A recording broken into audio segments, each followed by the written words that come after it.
എന്നേ ഇത് വിജയം ഏറ്റെടുത്തിരിക്കുന്ന ഫിലിമല്ലേ, അതിൽ യാതൊരു സംശയവുമില്ല. ഇതെല്ലാം ഫാസിലിൻ്റെ കൂടെ വർക്ക് ചെയ്ത ആൾക്കാർ തന്നെയാണ് ഞങ്ങളെല്ലാവരും. അപ്പോൾ അതുകൊണ്ടാണ് ഞങ്ങളെല്ലാവർക്കും ഒരേ രീതിയിലുള്ള സിനിമകൾ ചെയ്യുന്നവരാണ്. അപ്പം നമ്മളെപ്പോഴാണ് ഇത് കണ്ടതെന്ന് പോലും, തിയേറ്ററിൽ പോയി കണ്ടതെന്ന് പോലും ഓർക്കാത്തൊരു പ്രായത്തിലാണ് നമ്മളിത് കണ്ടത്. അപ്പോൾ ഇപ്പോൾ നമ്മുടെ ഈ ജനറേഷന് അത്രയും മികച്ച ഒരു എക്സ്പീരിയൻസ് തരുന്ന ഒരു തിയേറ്ററിക്കൽ എക്സ്പീരിയൻസ് ആണിത്. ഫുൾ ടൈം എൻ്റർടൈൻമെൻറ്റ്, ഒരു ഫ്രഷ്നെസ് നിലനിർത്തി. അത്ര സൂപ്പർ അന്നേ സൂപ്പർ അല്ലേ. ഫസ്റ്റ് ടൈം ഞാൻ ഈ പടം കണ്ടപ്പോൾ എനിക്കുണ്ടായ ഗൂസ് ബംസ്, എനിക്കുണ്ടായ ഒരു സന്തോഷം, എനിക്കുണ്ടായ ഒരു അത്ഭുതമാണല്ലോ എന്നുള്ള ഒരു ഭാവം ഇന്നും അതേപോലെ ഉണ്ടായിരുന്നു. ഇനി പഴയ പോലെ തന്നെ ഒരു വലിയൊരു വിജയമായിട്ട് ഇത് വരും. ഇമോഷണലി ഭയങ്കര ഞാൻ സഞ്ചരിച്ചുകൊണ്ടിരിക്കുക. എന്താണെന്ന് വെച്ചാൽ എല്ലാം ഒന്നുകൂടെ എന്നേ ഇത് വിജയം ഏറ്റെടുത്തിരിക്കുന്ന ഫിലിമല്ലേ, അതിൽ യാതൊരു സംശയവുമില്ല. പിന്നെ എത്ര പ്രാവശ്യം കണ്ടാലും പിന്നെയും കാണണമെന്നുള്ള ആഗ്രഹം ആൾക്കാർ എപ്പോഴും പറയാറുണ്ട്. അതുകൊണ്ട് ഇതും സൂപ്പർ ഹിറ്റ് ആവും എന്നാണ് എൻ്റെ ഒരു വിശ്വാസം. വന്നാൽ നന്നായിരിക്കും. ചിരിയുണ്ട്, അത് നമ്മൾ ഫുൾ ടൈം എൻ്റർടൈൻമെൻറ്റ്, ഒരു ഫ്രഷ്നെസ് നിലനിർത്തി. അത്രേ ഉള്ളൂ. സൂപ്പർ അന്നേ സൂപ്പർ അല്ലേ. സൗണ്ട് നമുക്ക് കൂടുതൽ സൂപ്പർ സിനിമ നമ്മൾ കണ്ടതാണ്. മലയാളികൾ, എല്ലാ മലയാളികളും കാണാത്തതിന് ഇനിയും കാണണം. ഇതൊരു ഭയങ്കര ഒരു സിനിമയാണ്. മലയാളത്തിലെ എല്ലാ സംവിധായകരും കുറേ പേര് കൂടിയ സിനിമ ഇനി എല്ലാവരും കാണാം. ഇനി പഴയ പോലെ തന്നെ ഒരു വലിയൊരു വിജയമായിട്ട് ഇത് വരും. ഇമോഷണലി ഭയങ്കര ഞാൻ സഞ്ചരിച്ചുകൊണ്ടിരിക്കുക. എന്താണെന്ന് വെച്ചാൽ എല്ലാം ഒന്നുകൂടെ 94 തിരിച്ചു പോയൊരു യാത്ര എനിക്ക് ഫീൽ ചെയ്തു. അതേ അവസ്ഥ, ആ പഴയ അവസ്ഥ. പിന്നെ ആ മ്യൂസിക്, ആ സൗണ്ട്, ആ പിക്ചർ, ഞാൻ മുമ്പ് പറഞ്ഞു പിക്ചർ ഇസ് വെരി ഡീറ്റെയിൽഡ്. നമ്മൾ നോർമൽ കാണാത്ത ഒരുപാട് ഡീറ്റെയിൽസ് ഈ തവണയുണ്ട്. ഗുഡ്. നമ്മളതിന് വലിയ സൗണ്ട് ക്രിട്ടിക്കൊന്നുമല്ല, നന്നായിട്ട് ചെയ്തിട്ടുണ്ട്, നല്ല എഫക്റ്റീവായിരുന്നു. Okay, thank you. സാർ ഏത് പോർഷനൊക്കെയാണ് ചെയ്തതെന്ന് പറയാൻ കഴിയുമോ? ഞാൻ ആ പഴന്തമിഴ് പാട്ടിൻ്റെ ഒക്കെ കുറച്ച് പോർഷൻ, പിന്നെ ലാലേട്ടൻ പാട്ട് പാടുന്നതൊക്കെ സാറായിരിക്കും എടുത്തത്? ഇല്ല ഞാൻ കുറച്ചുണ്ട്. ലാലും സുധീഷായിട്ടൊക്കെ സൈക്കിളിൽ പോകുന്ന ആ പോർഷനൊക്കെ.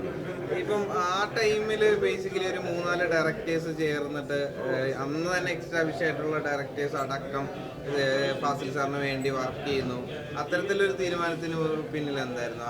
ഇതെല്ലാം ഫാസിലിൻ്റെ കൂടെ വർക്ക് ചെയ്ത ആൾക്കാർ തന്നെയാണ് ഞങ്ങളെല്ലാവരും. അപ്പോൾ അതുകൊണ്ടാണ് ഞങ്ങളെല്ലാവർക്കും ഒരേ രീതിയിലുള്ള സിനിമകൾ ചെയ്യുന്നവരാണ്. അപ്പം ഞങ്ങൾക്കിപ്പോൾ നന്നായിട്ടുള്ളൊരു കമ്മ്യൂണിക്കേഷൻ ഉണ്ടല്ലോ ഞങ്ങളുടെ ഇടയിൽ. നമ്മളെപ്പോഴാണ് ഇത് കണ്ടതെന്ന് പോലും, തിയേറ്ററിൽ പോയി കണ്ടതെന്ന് പോലും ഓർക്കാത്തൊരു പ്രായത്തിലാണ് നമ്മളിത് കണ്ടത്. അപ്പോൾ ഇപ്പോൾ നമ്മുടെ ഈ ജനറേഷന് അത്രയും മികച്ച ഒരു എക്സ്പീരിയൻസ് തരുന്ന ഒരു തിയേറ്ററിക്കൽ എക്സ്പീരിയൻസ് ആണിത്.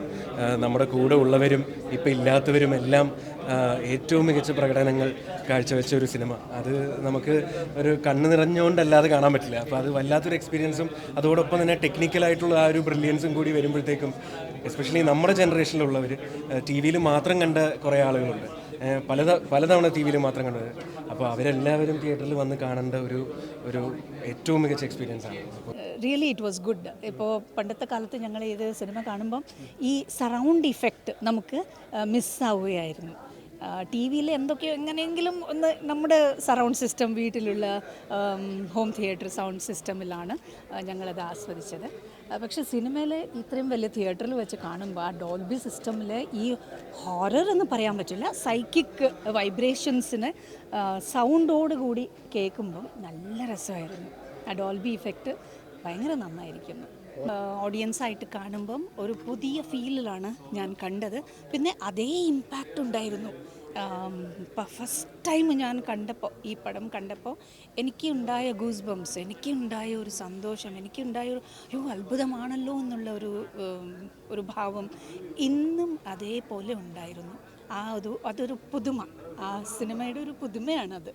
ഓരോ പ്രാവശ്യം ആര് കണ്ടാലും, ഏത് ഏജ് ഗ്രൂപ്പിൻ്റെ ആര് കണ്ടാലും ഇതാണ് പറയാറ്. ഞാനും അത് തന്നെയാണ് പറയുന്നത്. ഇപ്പോഴത്തെ പടങ്ങളിലൊക്കെ കാണുന്ന ടെക്നോളജിയാണ് അതിപ്പോൾ ഞങ്ങൾ മണിച്ചിത്രത്താഴ് വഴി കണ്ടിട്ടുണ്ട്. All the technicians have worked very very well, very hard. They have put in all their efforts. നമുക്ക് മനസ്സിലാവുന്നു ഈ നെഗറ്റീവിൽ ഷൂട്ട് ചെയ്തതിന് പോസിറ്റീവ് ആക്കിയിട്ടാണല്ലോ ഞങ്ങൾ കാണുന്നത്, റീലായിട്ടല്ലേ കാണുന്നത്, 35mm എന്നൊക്കെ കാണുമ്പോൾ.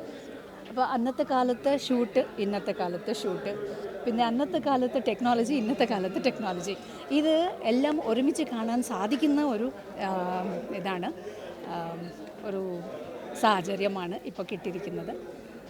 നല്ല രസകരമായിരുന്നു, നന്നായിരുന്നു. ഇപ്പോഴും കുറേ മലയാളീസ് എന്നെ ശ്രീദേവി എന്ന് വിളിക്കാറുണ്ട്. അത് കേൾക്കുമ്പോഴാണ് എന്തൊരു ഹിസ്റ്ററിയാണ് ഈ പടം ക്രിയേറ്റ് ചെയ്തിരിക്കുന്നതെന്ന്. ഒരുപാട് appreciation to the great visionary of film industry. That's Mr. Fasil. ശോഭനയുടെ ക്യാരക്ടറുടെ കൂടെ നിൽക്കുന്ന കഥാപാത്രം അവസാനം വരെ, അതറിയാം, അല്ല കൊച്ചു ശ്രീദേവിയല്ല. അതെ അതെ അതെ, നല്ല കഥാപാത്രമാണ്. എനിക്ക് ഈ പാത്രം കിട്ടിയതിൽ എൻ്റെ ഭാഗ്യമാണ്. എനിക്ക് നന്ദിയുണ്ട്. എന്നെ വിളിക്കാൻ തീരുമാനിച്ച എല്ലാവരോടും എനിക്ക് നന്ദി അറിയിക്കാനുണ്ട്. 31 വർഷങ്ങളായിട്ടും ഇതൊരു ഹിസ്റ്ററി ആയി നിൽക്കുന്നുണ്ട്. ഇനിയും കാണുന്നവർക്ക് ഇതൊരു ഹിസ്റ്ററി ആവുന്നു. അതിലെനിക്ക് വലിയ സന്തോഷമുണ്ട്, വലിയ സന്തോഷം. ഒട്ടേറെ ലെജൻസ് ഉള്ള, ഭയങ്കരമായിട്ട് ലെജൻസിൻ്റെ ഒരു ഭയങ്കര കൂട്ടായ്മയുള്ള ഒരു പടമാണല്ലോ. അതെ, അപ്പോൾ അവരെ കുറേ ആളുകൾക്ക് ഇല്ല, എന്ത് തോന്നുന്നു? അതെ, അവരെ മിസ് ചെയ്യുന്നു, ശരിക്കും മിസ് ചെയ്യുന്നുണ്ട് അവരൊക്കെ. എന്ത് പറയാന്ന്, പക്ഷേ അവരോടൊപ്പമൊക്കെ അഭിനയിക്കാൻ ഒരു അവസരം എനിക്ക് കിട്ടിയതിൽ എനിക്ക് സന്തോഷമുണ്ട്.